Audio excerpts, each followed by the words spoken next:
Hi YouTube, I've just finished installing a 3.5-inch drive into my Amstrad 6128, replacing the 3-inch drive that would normally be installed in this machine. And I just wanted to talk you through the steps I went through. Maybe it'll help somebody else out there who's looking at doing the same thing. So first couple of things to note is that the standard floppy drive cable and the standard power connector that connects normally into the 3-inch drive from here and here are not the same type of connector that needs to be plugged into the standard 3.5-inch floppy drive. So the first thing to do is get yourself one of these cables here, this one here that I'm pointing out now.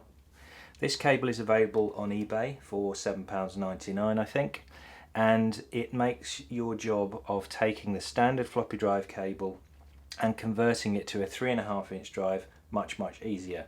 There are tutorials online which will basically take you through cutting and soldering and so on, but I just thought for £7.99 it was much easier to buy the cable. Next thing to consider is the power connector. So unfortunately the standard 3-inch drive here has a 12-volt input. Let me show you that the right way around. Here has a 12-volt input, and it's on the same connector as the standard 5-volt input on a 3.5-inch floppy drive. So what you need to do is disconnect the red cable from the position it is on the standard floppy drive connector, and that will then disconnect the 12-volt.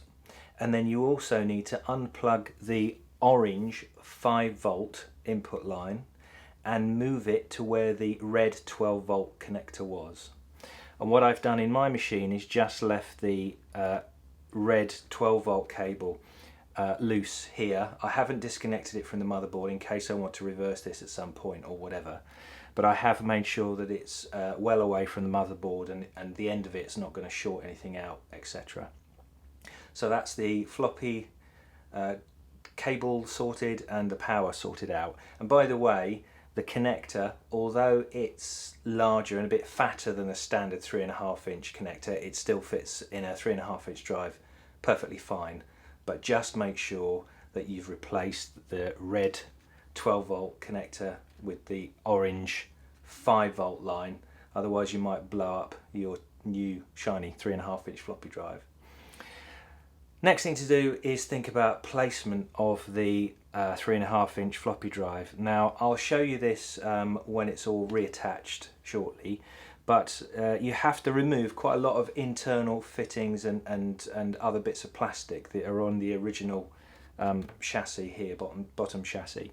So there's a whole section on this side that will need to be internally removed because the drive itself, the original 3-inch drive, is actually lifted and screwed into a couple of plastic mounts just here, and these need to be completely removed from the inside.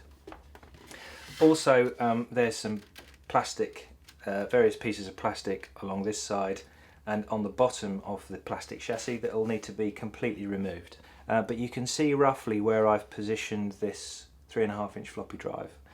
I've used a couple of screws underneath, and obviously holes need to be drilled for those. And also I've used some risers as well because the floppy drive sits up. I don't know if you can see that in the picture, but the floppy drive itself needs to be mounted slightly higher than the flat, complete flat surface of the chassis in order that it can sit above this lip here. Okay, so if I were doing the fitting again, by the way, I would try to move the floppy drive as far over to the right hand side as I possibly could. You can see here where I've actually, it's actually ½ centimetre away from the edge.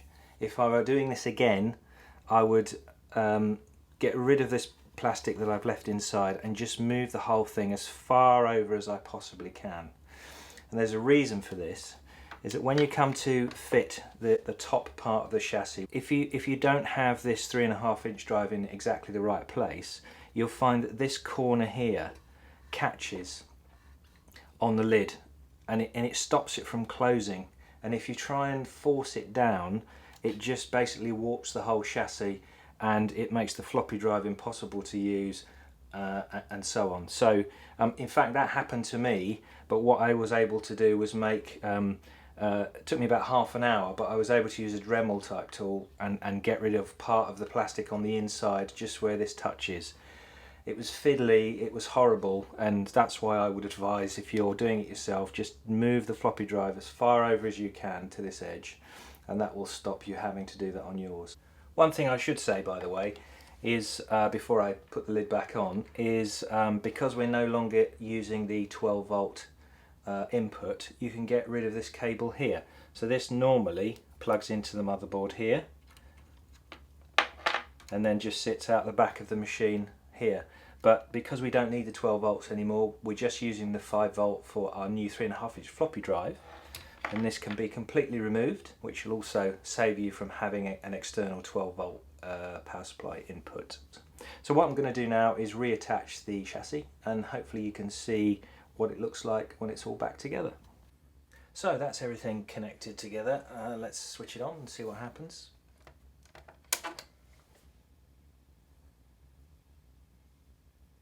Yeah, so we've got the standard boot screen from the Amstrad, and I'll just do a catalogue now and try loading something, make sure that everything is working as we expect. So you can see that there's a directory listing there, that's fine, and I'll just try loading the file that's showing.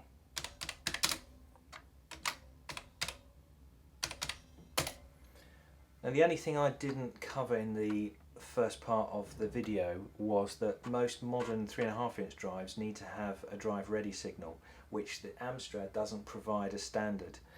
So you'll need to find a way of providing the drive with a drive ready signal, and there are connector cables that you can buy on eBay that have a little switch that allows you to do this. But the way I decided to do it on mine, because I was fitting it internally and I didn't really want to have switches hanging out of the side or anything like that, what I did was just solder pin 33 and 34 together on the floppy drive itself, actually on the circuit board rather than the connector pins, and that works perfectly fine. It provides the ready signal that you need, and as you can see, it's working fine. So that's loaded the program.